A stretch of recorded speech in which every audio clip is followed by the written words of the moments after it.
Hello everybody. We're going to be starting on the handle for this knife today and hopefully finishing it up completely, sharpening and all.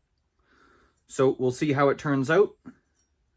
And yeah, if you guys could do me a favor, throw a like on the video, maybe subscribe.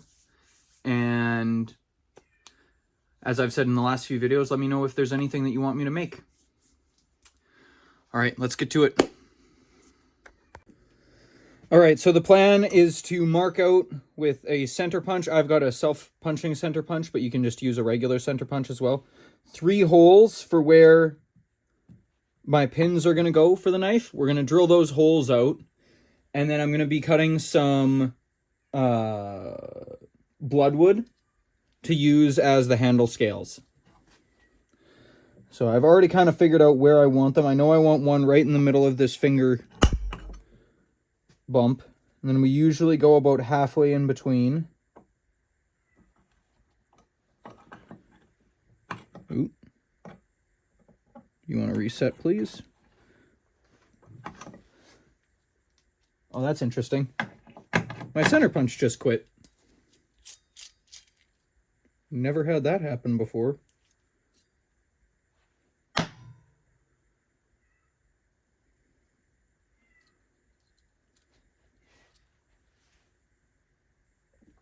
All right, let's see if I fixed it. Go halfway in between. Got one there. And I think I'm going to do 2 at the back here. So actually, we're going to go about there. Yeah, that looks good. And then we're going to do 2 at the back here.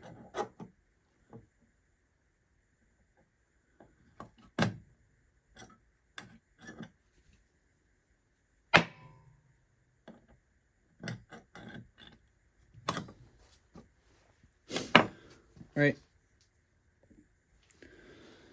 One there, and I think we're going to do one right about there.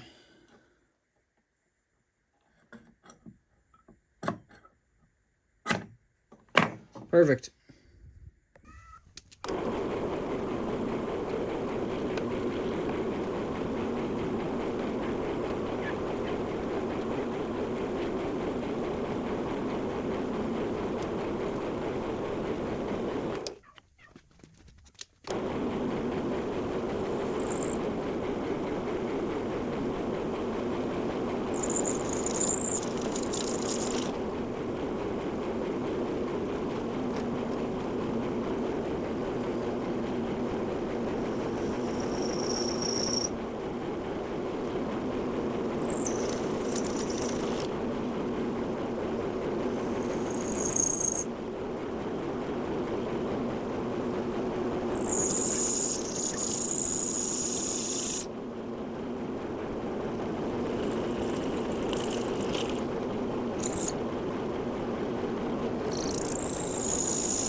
So this is the bloodwood that I'm going to be using. I'm going to be marking out the spots where the holes are, as well as the profile of the knife shape.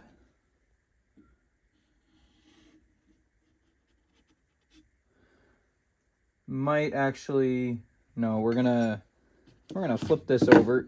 Still gonna use that same side, but I want to make sure that I've got the handle where I want it. So I want it about there, halfway through the finger notch.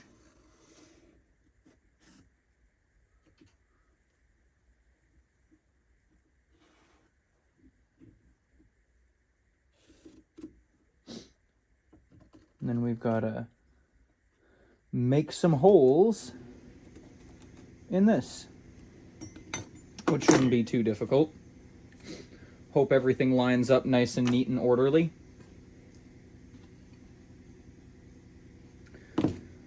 And then I gotta cut it out. I'm not quite sure how I'm going to be cutting it yet. Probably use a jigsaw, if I'm honest with myself, but we will see.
And that is all of our pins.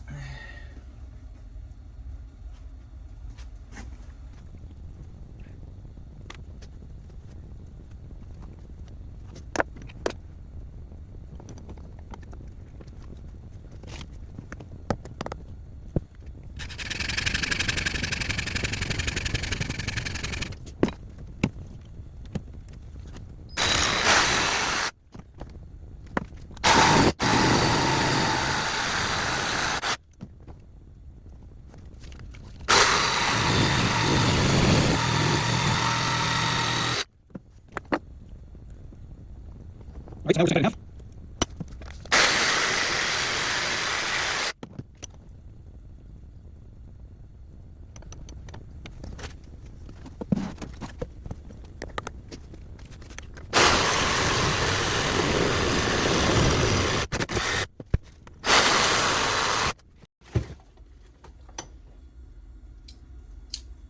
There we go.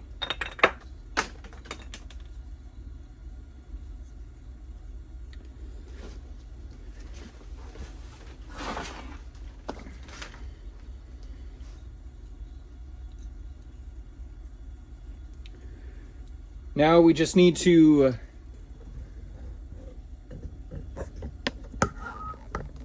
now we just got to seal them up to the or glue them up to the handle, and then put the pins in, and then wait for the pins to set and the glue to set, and then do the sanding, and we'll be done.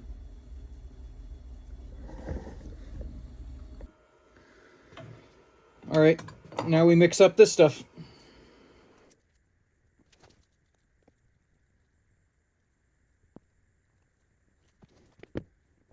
So the stuff that I'm using right now is 5-minute epoxy. Normally, I would recommend that people use like 24-hour or 48, but this is the stuff that I have on hand right now. The reason I would recommend using a longer curing epoxy is just so that you've got some form, like some time to actually lay things up properly instead of needing to like rush through it, like I'm going to have to do.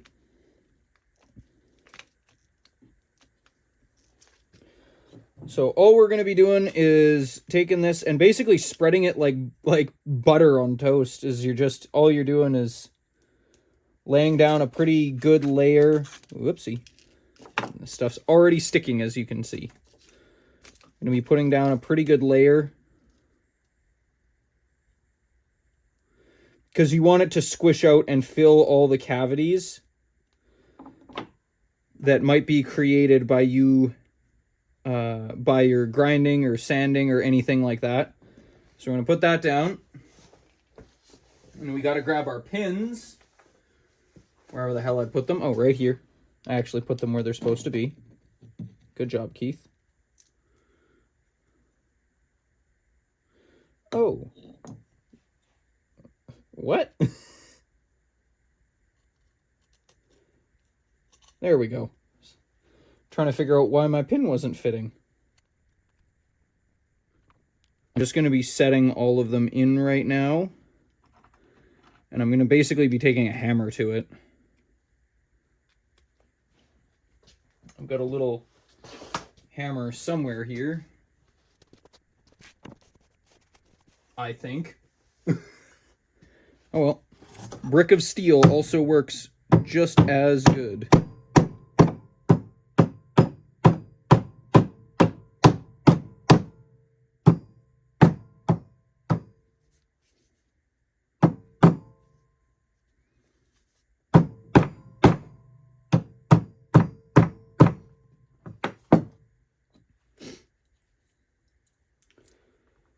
And now we get to do it again on this side, which I should actually be boring out. So give me 2 seconds.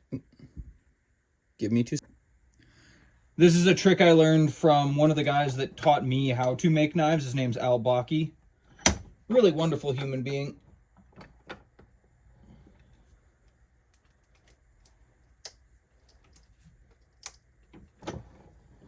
And yeah, all we're doing right now is we're just basically just forcing everything together and making sure that everything's nice and tight. We should be doing it down on this edge too. But yeah, that's the whole knife all squished together.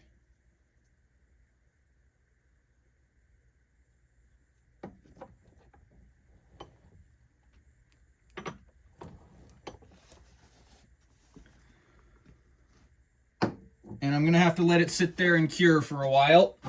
So I will see you guys in a little bit.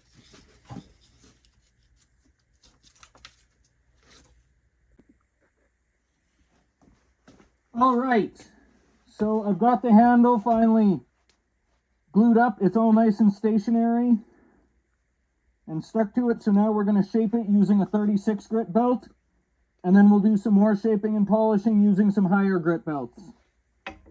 So away we go.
So now that it's flat on each side and mostly even, I'm going to start working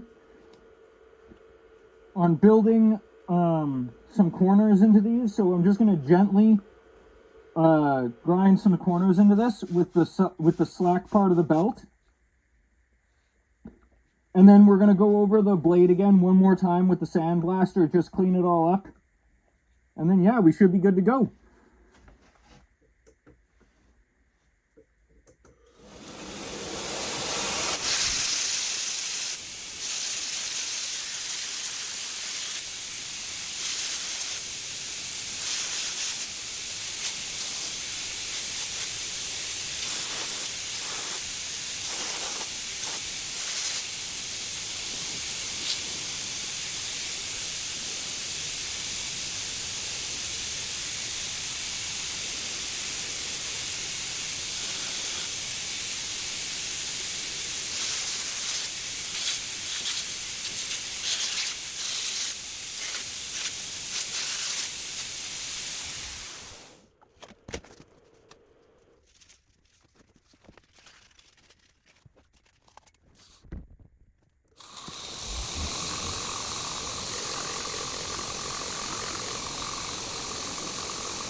All right, guys. So here we go. That's the finished handle. There's some weird little scuff marks in it from the sanding that I think is just from there's a belt bump in here where the belt is actually like put together right here, and I think it's taken a couple little chunks out of the handle. You can't really see them unless you're really paying attention to it, but I'm gonna notice it because I'm the one paying attention to it. So I'm gonna really quickly just go and sandblast the edge again, or the blade again, and then we're gonna be using the slack belt to put a really nice concave edge on this. Sharpen it up, polish it on the polishing wheel, and then I'm going to be putting some butter. Sorry, that's what I call it. It's oh, where is it?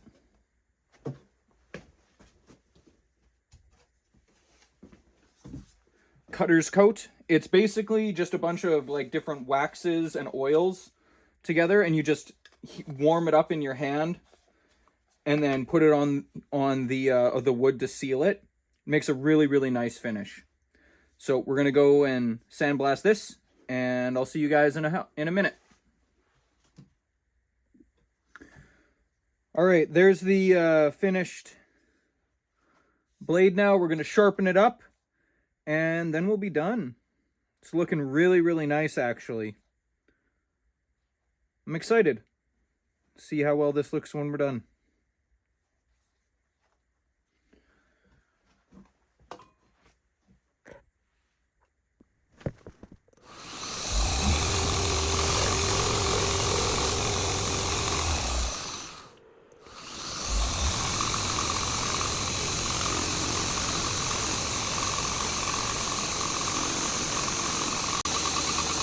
There we go. That looks really nice, actually.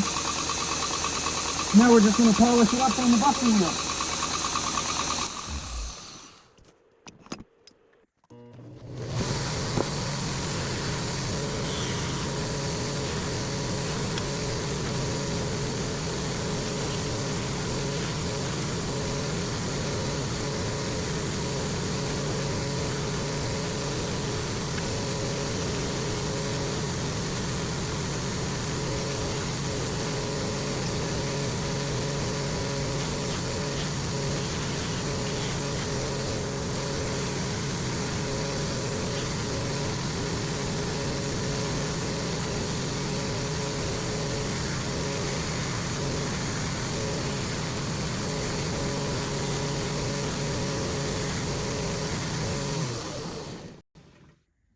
All right, so now that that has been polished up, I'm gonna throw a different buffing wheel on here. It's a clean buffing wheel, so it doesn't have anything on it. No polishing compound or anything.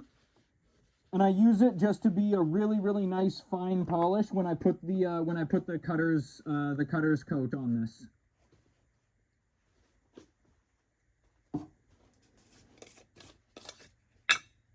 So the cutter's coat, like I said, it's just a bunch of like waxes and oils.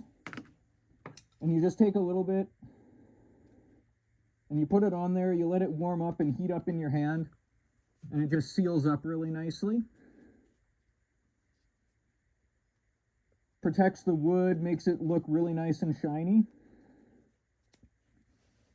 But then I use that buffing wheel to buff it in really, really deeply. I'm going to go grab that right now.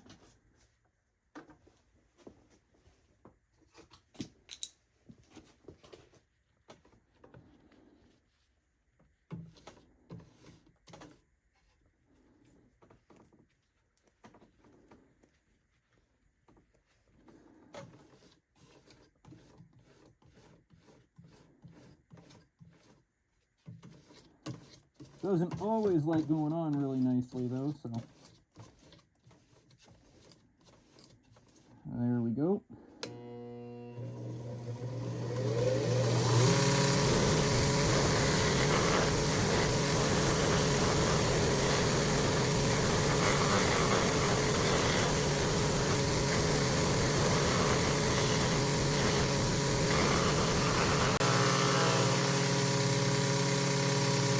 And then with the leftover wax that's just on the wheel, I'm just going to put it on the blade just to keep it nice and safe while it sits still. So that we don't end up with any rust on it.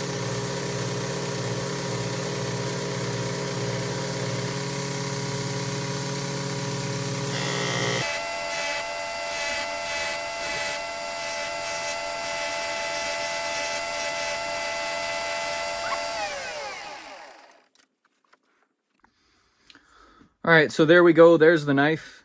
She looks nice and shiny and pretty. The handle feels really good in my hand. The gentleman that it's going to has about the same size hands as I do. So that's why the handle might seem a little bit small, but it fits really, really nicely in my hand. This finger groove feels really nice.